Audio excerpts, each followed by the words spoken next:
Bəs sizi nə vadar etdi bu əsəri yazmağa?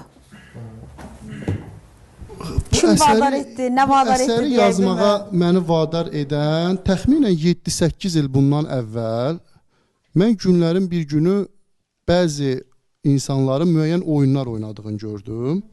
Yəni dələduzluq əməli etdiyini gördüm.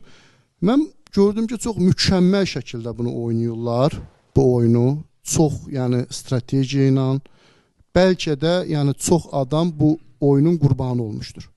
Baxdım və biraz da araşdırdıqca, içərinə girdikcə gördüm həqiqətən də insanların etibarından sui-istifadə olunması. Birinci, ikinci, üçüncü bölmə. Birinci cilddədir. 4, 5, 6. 6 dənə bölmədir. 5-ci bölmədə, ikinci cildin 5-ci bölməsində bəhs olunur həmin dələduzluqdan. Bunu yazmaq haqqında 3 il bundan əvvəl başladım. Başlayanda da təsadüfən yanımda bir dənə personajı tapmalıyam. Bir dənə dostum var idi ki, o dostumu götürdüm, dedim bu personajla başlayayım. Bu personajı yaratmağa başladım, maket